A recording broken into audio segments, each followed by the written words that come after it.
Bienvenue. Aujourd'hui, on se penche sur une pratique d'écriture assez intéressante, le journal personnel. Oui. Les documents qu'on a consultés suggèrent que c'est un levier vraiment puissant, peut-être même un peu sous-estimé, pour améliorer son français écrit. Tout à fait. Notre idée, c'est d'explorer ensemble comment ça fonctionne, pourquoi c'est si efficace pour l'apprentissage d'une langue comme le français. Oui, c'est un excellent sujet. Et on va regarder ça sous plusieurs angles. D'accord. Il y a l'aspect cognitif, bien sûr, l'aspect linguistique, et même, on le verra, la dimension émotionnelle. Ah oui. Et puis, on donnera quelques pistes concrètes, évidemment. Parce que l'idée, c'est que ça va au-delà de la simple pratique grammaticale, quoi. C'est plus profond. C'est ça. Ça touche à l'expression de soi, à la confiance en soi dans la langue. Très intéressant. Alors, commençons peut-être par le côté cognitif, le cerveau. Qu'est-ce qui se passe spécifiquement quand on écrit dans un journal? En quoi c'est différent de simplement parler?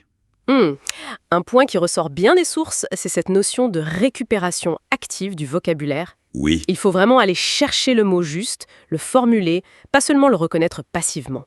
Ça semble être un entraînement cérébral plus intense, non? Absolument. C'est beaucoup plus actif. Pensez par exemple au simple fait de raconter un événement passé.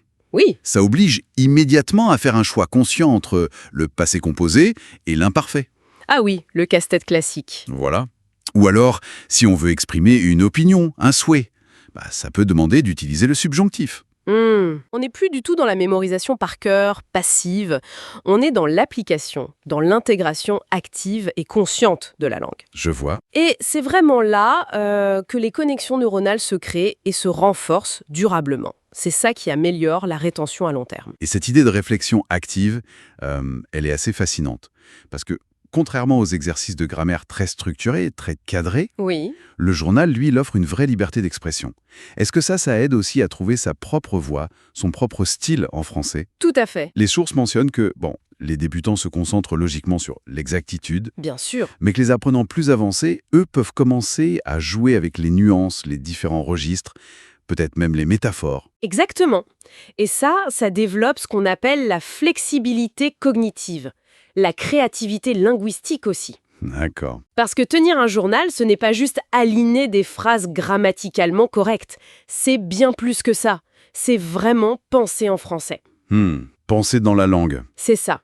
Structurer ses idées, ses émotions, ses réflexions directement dans la langue cible. C'est un exercice mental très complet en fait. Et j'imagine que ces bénéfices cognitifs, ils ont un impact direct sur la maîtrise de la langue elle-même. Logiquement, oui. Alors, parlons un peu du côté linguistique pur. D'abord, la précision. Choisir le mot juste, faire les bons accords, respecter la syntaxe. Oui. Le journal, ça semble être un bon terrain d'expérimentation pour ça, non? Parce qu'il n'y a pas la pression immédiate du jugement comme dans une conversation. C'est exactement ça. C'est un environnement à faible enjeu, on pourrait dire. Voilà. On peut prendre le temps d'assimiler des choses parfois un peu rébarbatives, comme le genre des noms, pourquoi dit-on la table mais le livre, Oui, un classique. ou bien les conjugaisons des verbes irréguliers, par la pratique répétée, par l'autocorrection qu'on peut faire en se relisant. Petit à petit, ça rentre. Donc la précision s'améliore. Mais qu'en est-il de la fluidité? Ah, la fluidité, c'est l'autre grand bénéfice. Écrire régulièrement, même un peu, ça aide énormément à surmonter l'hésitation. On apprend à exprimer ses pensées de manière plus naturelle, plus coulée. Progressivement, on passe de phrases très basiques, très scolaires, Oui. à l'utilisation d'expressions plus idiomatiques, plus vivantes. Des choses comme avoir le cafard ou faire la grasse matinée, par exemple. Ça rend la langue plus authentique en plus que sente. Tout à fait. La langue prend vie, elle devient moins artificielle. Et la confiance augmente aussi, bien sûr. Et il y a aussi un autre concept mentionné dans les documents, la compétence discursive. Oui. Si je comprends bien, c'est la capacité à organiser ses idées de façon logique, à construire un texte cohérent? C'est exactement ça. Comment le journal y contribue-t-il concrètement? Eh bien, simplement en structurant ses propres écrits, que ce soit un récit chronologique d'une journée ou une réflexion plus thématique sur un sujet. D'accord. On apprend à organiser sa pensée. Et puis, on s'habitue à utiliser des mots de liaison, des connecteurs logiques. Donc, cependant, par ailleurs, en conséquence. Ça devient plus naturel. Oui, leur utilisation devient plus fluide, moins forcée. Et ce qui est intéressant aussi, c'est qu'on peut varier les styles dans un journal. Comment ça sonne? On peut passer d'un ton très informel, très personnel, à une analyse peut-être un peu plus formelle d'un livre ou d'un film. Et cette capacité à jongler entre différents registres, eh bien, ça prépare très bien aux diverses situations de communication qu'on rencontre dans la vie réelle. C'est vrai. Au-delà de la technique pure, de la grammaire, de la syntaxe, il semble y avoir une dimension émotionnelle très forte qui se dégage. Absolument. Tenir un journal en français, ça crée un lien très personnel avec la langue, non? Oui, tout à fait. Elle cesse d'être juste une matière scolaire, un peu abstraite, C'est ça. pour devenir un véritable outil d'expression de soi, de ses pensées, de ses sentiments, de ses expériences, de ses rêves même. Exactement. Il y a un vrai sentiment d'appropriation de la langue qui se crée. Et un autre aspect émotionnel très important, c'est le suivi des progrès. Ça oui, hein. Le fait de pouvoir relire ses anciennes entrées quelques semaines ou quelques mois plus tard. Ça permet de voir concrètement le chemin parcouru, de constater qu'on maîtrise mieux telle ou telle structure grammaticale, qu'on utilise un vocabulaire plus riche, qu'on arrive à décrire une scène de façon plus vivante. Ça doit être très gratifiant. C'est extrêmement motivant. Ça renforce la confiance et ça donne envie de continuer, de se fixer de nouveaux objectifs personnels. Et il y a aussi cet aspect d'espace sûr qui est mentionné. Oui, c'est crucial. Le fait de pouvoir écrire sans la peur d'être jugé, d'être noté, d'être immédiatement corrigé. Ça doit libérer la créativité, permettre d'oser un peu plus. Totalement.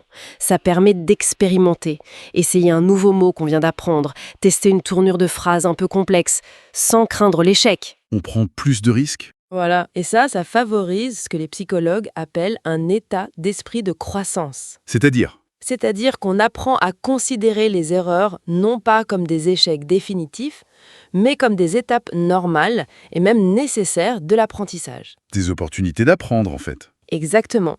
On apprend à apprendre de ses fautes, à les analyser pour progresser. C'est une approche beaucoup plus saine et constructive de l'apprentissage. Bon, alors, si on veut se lancer, concrètement, comment mettre tout ça en pratique? Quelles sont les recommandations? Les sources insistent beaucoup sur la régularité. Oui, c'est la clé. Même si ce n'est que quelques minutes chaque jour, ou peut-être une session un peu plus longue chaque semaine. La constance est importante. Déjà un très bon début. Pas besoin d'écrire des romans tout de suite. Non, surtout pas. L'important, c'est de créer l'habitude. Une autre idée intéressante, c'est de varier les sujets.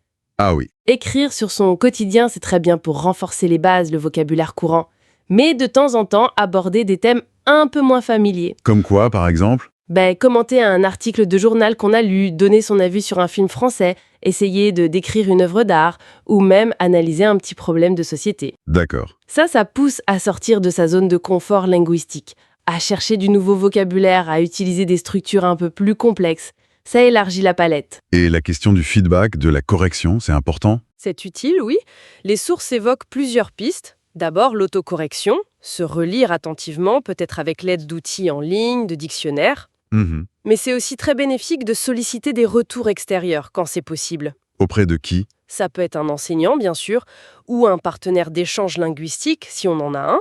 Il existe aussi des plateformes en ligne, comme Langue Correcte, par exemple, où on peut soumettre ses textes et recevoir des corrections d'autres apprenants ou de locuteurs natifs. Intéressant. Donc, combiner autocorrection et feedback externe. Oui, l'idéal, c'est sans doute de trouver un équilibre entre la structure et la créativité. On peut par exemple se fixer des petits objectifs précis pour certaines entrées. Du genre. Aujourd'hui, je vais essayer d'utiliser 5 nouveaux mots que j'ai appris, ou je vais me concentrer sur l'utilisation du conditionnel. D'accord? Un objectif ciblé. Voilà. Et à côté de ça, garder des moments d'écriture complètement libres, où on laisse juste les idées venir sans contrainte.